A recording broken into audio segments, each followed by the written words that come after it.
नमस्ते मित्रांनो, आजचा विषय आहे मुरुम गावचा बेंदूर। बारामती तालुक्यातील नीरा नदीच्या किनाऱ्यावर बसलेलं माझं गाव आणि माझ्या गावातील बेंदूर। शेकडो वर्षांची परंपरा असलेल्या या माझ्या गावामध्ये बेंदूर हा सण अतिशय उत्साहाने साजरा केला जातो। श्री मल्लिकार्जुन मंदिर, श्री काळभैरवनाथ आणि मारुतीराया या 3 मंदिरांना प्रदक्षिणा या दिवशी घातली जाते।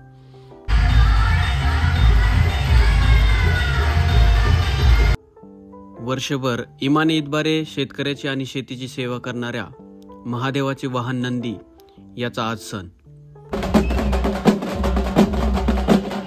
आधुनिकतेच्या या जगात अन्नाची गरज भागवण्यासाठी शेतीशिवाय दुसरा पर्याय नाही। ट्रॅक्टरच्या या जमान्यात आजही माझं गाव गोवंशाला सांभाळून आहे, याबद्दल माझ्या गावाचा मला अभिमान वाटतो। मित्रांनो, जगाच्या कोपऱ्यात तुम्ही कुठेही राहत असाल, परंतु आपलं गाव आणि आपल्या गावाशी जोडलेली नाळ हे आपण कधीही विसरू शकत नाही।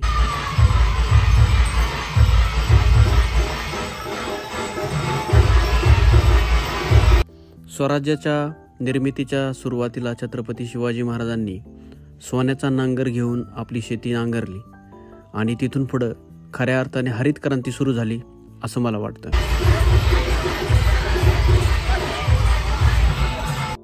माझ्या गावामध्ये बेंद्राच्या प्रदक्षिणेचा हा सोहळा सुरू होतो तो संध्याकाळी 4:30-5च्या दरम्यान।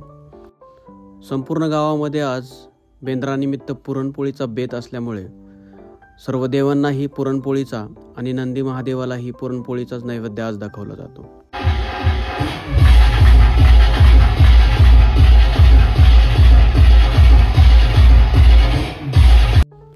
न धर्म न जाती, परमेश्वराने निर्माण केलेल्या या सृष्टीमध्ये परमेश्वराच्याच आदेशाने जमिनीतून हजारो धान्यांची निर्मिती करणाऱ्या शेतकऱ्याच्या मित्राचा आणि शेतकऱ्यांचा मुक्या प्राण्यांविषयी प्रेम, सद्भावना आणि श्रद्धा दाखवण्याचा हा सण तुमच्या गावामध्येही साजरा होत असेल।